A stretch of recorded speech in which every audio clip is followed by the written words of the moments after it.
새벽 기도를 다 나왔네요. 네. 하나님께서 아브라함의 믿음을 시험하신 유명한 이야기입니다. 아들을 사랑하는 독자 외아들 이삭을 제물로 번제로 바쳐라. 굉장히 좀 충격적인 그런 시험이었죠. 우리가 얼핏 읽으면 되게 놀라고 충격적입니다. 하나님이 이러실 수가 있는가 하는 생각도 들고, 조금 솔직히 말하면 이거 어디 무서워서 신앙생활 하겠나 이런 생각도 좀 들죠. 하나님이 우리를 이렇게 다루는 분이라면, 이렇게 우리를 시험하는 분이라면 어떻게 누가 과연 신앙생활 할 수 있겠는가. 아브라함이 우리 믿음의 조상이라고 하는데 그 말은 우리가 아브라함의 뒤를 따라야 된다는 말인데, 우리에게도 이런 일이 있을 수 있다는 건가, 이런 생각하게 되면 되게 좀 충격적일 수 있죠. 그러나 일단 성경이 시험이라고 말할 때 우리는 보통 세 가지 의미가 있다라고 이야기를 하죠. 시험. 그래서 각각 다른 의미로 사용이 됩니다. 첫째 시험은 템테이션이라는 게 있어요. 유혹하는 시험이죠. 미혹하는 시험이고, 두 번째는 트라이얼이 있습니다. 시련이죠. 셋째는 테스트를 알아보기 위한 시험.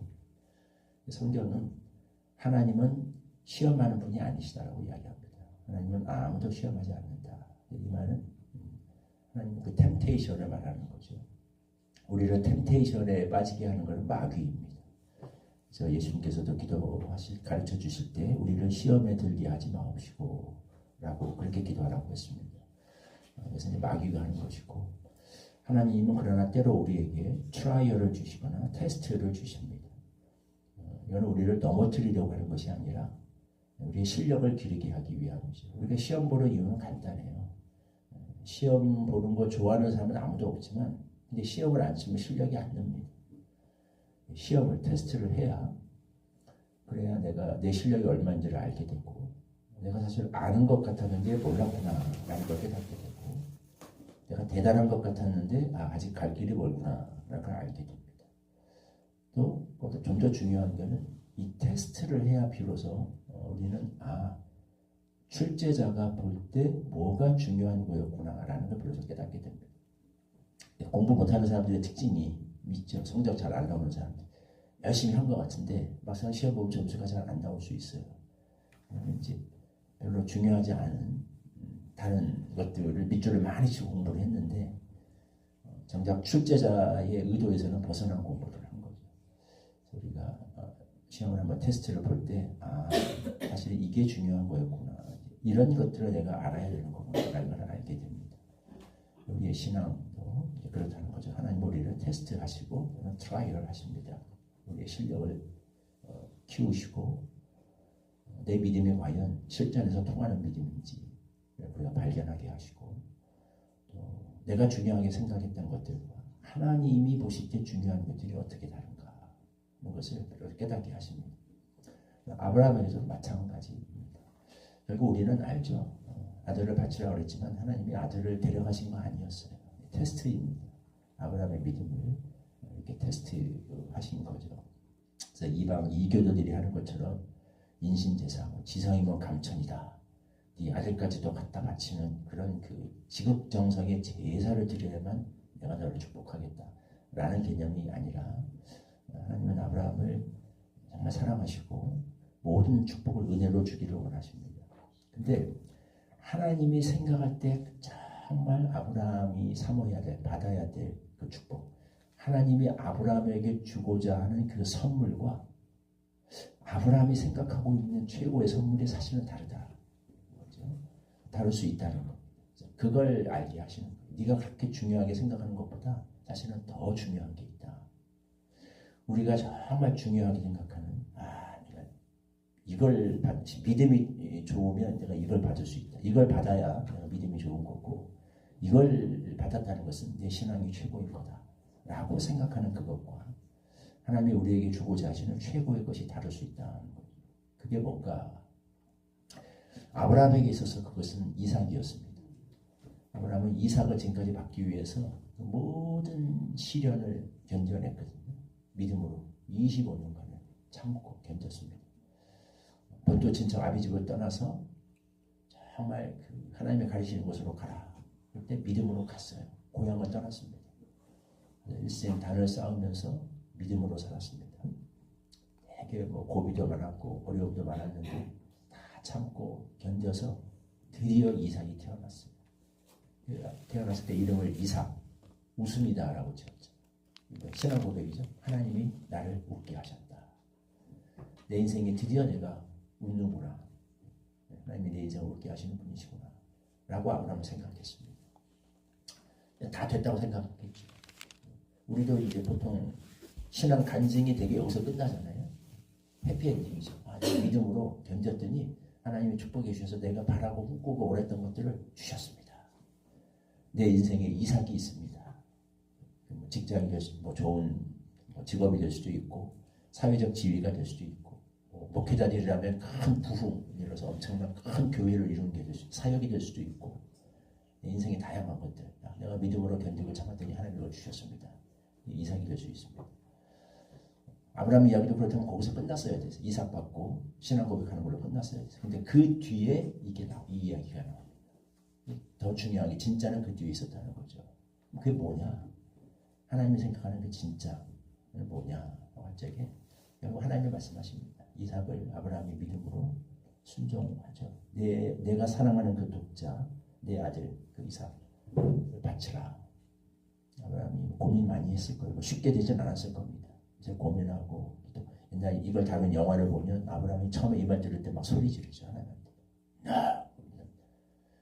어떻게 당신이 어떻게 하나님이십니까? 이럴 수가 있습니까? 화도 내고 막 합니다. 그러나 기도하고 묵상하고 또 하면서 순종하기로 마음을 먹죠. 그러니까 하나님의 뜻이 있을 거다. 하나님은 그런 분이 아니신데 하나님 뭔가 나에게 더 좋은 것을 주실 선한 뜻이 있을 거다라고 이렇게 생각을 합니다. 지금까지 이삭을 주겠다고 하신 분이 하나님이 스스로 모순될 수는 없는 거거든요. 그럼에도 불구하고 이걸 바치라고 한다는 이야기는 결론 하나밖에 없죠. 이걸 바치면 다시 주실 것이다. 실제로 아브라함이 그 종에게 이야기한 적에 딱 너희들은 여기서 기다려라. 내가 내 아들과 가서 함께 제사하고 돌아오겠다. 라고 말할 적에 돌아온다는 말에 우리말은 안 나타나지만 영어나 원어를 보면 분명히 나타납니다. 복수로 나타나요. 우리가 갔다가 우리가 돌아오리라. 우리가 갔다가 나만 혼자 돌아올 거다라고 얘기하잖아요. 우리가 갔다가 우리가 돌아올 거다. 히브리서에서는 아브라함이 이미 이 부활신앙이 있었다고 얘기합니다. 믿음으로 하나님이 이삭을 다시 주실 것을 믿었다. 아브라함은. 그런 믿음이 있었다. 그러니까 이 테스트가 없었다면 아브라함이 이런 단계의 믿음까지 나갈 수 없었겠죠. 아브라함은 정말 고민했을 거예요. 기도하고 많은 고민 끝에 이런 믿음을 갖게 된 겁니다. 이거 외에는 답이 없다. 그래서 가서 이렇게 했습니다. 하나님이 실제로 아브라함 마지막에 막으셨죠. 준비하신 어린 양을 대신 주셨습니다. 그러면서 최종적으로 아브라함에게 주신 말씀, 이게 굉장히 중요하죠. 내가 이제야 내가 나를 가리켜 내가 이같이 행하여 네 아들 내 독자도 아끼지 아니하였은지 내가 이제야 내가 나를 경외하는 줄을 아노라. 12절 말씀에 내가 네 아들 내 독자까지도 내게 아끼지 아니하였으니 내가 이제야 내가 하나님을 경외하는 줄을 아노라. 그리고 경외하는 믿음, 이것이 이 테스트의 목적이었음을 하나님이 말씀하십니다. 뒤집어 말하면 하나님이 아브라함에게 주고자 하셨던 최고의 선물, 아브라함이 이뤄야 될 신앙의 최고 봉은 경외하는 믿음이었습니다. 이삭을 얻는 게 아니라 믿음으로 참고 견뎌서 끝내 꿈꿨던 이삭을 받는, 거기가 최종 단계가 아니라 경외하는 믿음이에요. 경외하는 것은 하나님 한 분만을, 이건 무서워한다는 말이 아니죠.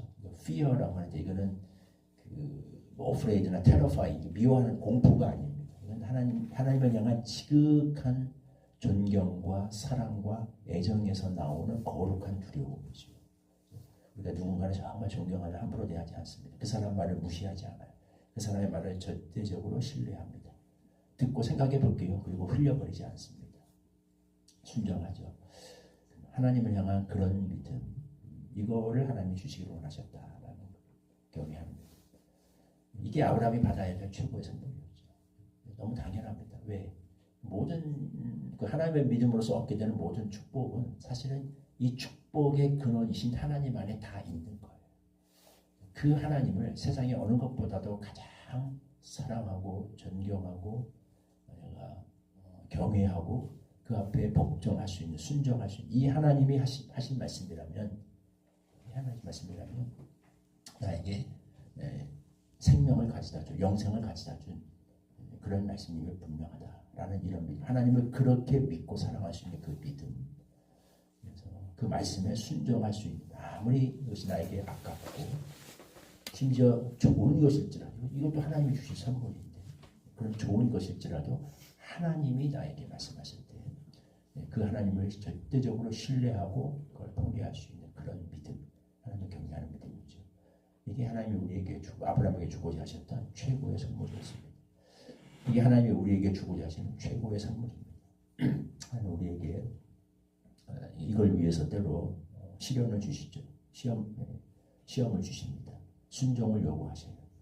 자기를 부인하고 자기 십자가를 지고 내가 이삭처럼 여기다 소중한 것들을 내려놓고 포기하고 물러서라고 때로는 이렇게 말씀하십니다. 그럼 뭐 준 것이 아까워서 뺏어가는 거 아니에요. 내 삶을 비참하게 하기 위한 것도 아닙니다. 뭐 그런 것들을 우리가 드려야 하나님이 무슨 일을 할 수 있어서도 아닙니다. 하나님 다 주실 수, 그 이상으로 주실 수 있는 분이에요. 그러나 하나님이 주고자 하시는 최고의 선물은 하나님 자신이기 때문에 하나님 자신을 최고의 것으로 발견하고 신뢰하고 그렇게 살 수 있는 그 믿음, 이걸 우리에게 주고자 하시는 것이 하나님의 최고의 궁극적인 의도이시다. 이 아브라함에게 주신 시험의 의도였다고 말할 수 있겠습니다. 때로는 우리 인생을 살아갈 때 하나님이 우리에게 이삭을 내어놓으라 하시는 것 같은 때가 있습니다. 너무 얼마나 소중한 건데 이거 정말 얻기 위해서 내가 참고 견뎌서 이렇게 얻은 좋은 것들인데 왜 이런 것들을 요구하시는가? 하나님은 그걸 원하십니다. 그것까지도 아무리 좋은 것이라도 그것까지도 거의 바울이 그랬어요. 하나님 예수를 그리스도를 얻는 것에 비하면 세상에 아무리 좋은 것도 다 배설물이다. 하나님을 얻을 수 있다면, 하나님을 경외하는 게 비하면 그 어떤 것도 그 앞에 비교할 수 없다라고 고백할 수 있는 그 믿음, 그 믿음을 우리에게 주시기 위함입니다. 하나님의 이런 선하신 의도가 있는 것을 우리가 늘 기억하면서 하나님을 경외하는 믿음, 이것이 우리가 사모해야 될 최고의 선물이고 우리가 도달해야 될 신앙의 경지이고, 사실 우리가 세상에 간증하고 고백해야 될 것은 이 고백임을 기억하면서 살아가는 은혜가 있기를 소망합니다. 12절 말씀 같이 한 목소리로 읽겠습니다. 시작. 사자가 이르시되 그 아이에게 내 손을 대지 말라. 그에게 아무 일도 하지 말라. 내가 내 아들 내 독자까지도 내게 아끼지 아니하였으니 내가 이제야 네가 하나님을 경외하는 줄을 아노라. 하나님, 아브라함은 이삭을 얻는 것이 자기 믿음의 최고 종착점이라 생각했습니다. 그러나 하나님이 아브라함에게 정말 주고자 하시는 것은 하나님 자신을 그 어떤 무엇보다도 이삭보다도 더 사랑하고 신뢰할 수 있는 경외하는 믿음이었습니다. 아버지 하나님, 축복의 근원이신 하나님을 경외할 수 있는 것, 이것이 하나님이 우리에게 주시는 최고의 선물이요, 우리가 사모하고 소망하고 또 소유해야 될 가장 값진 보화인 것을 꼭 기억하며 살아갈 수 있게 하여 주옵소서. 예수님의 이름으로 기도하옵나이다. 아멘. 찬송가 50장 1절 부르시고 주님께서 주신 기도를 함께 기도하겠습니다. 내게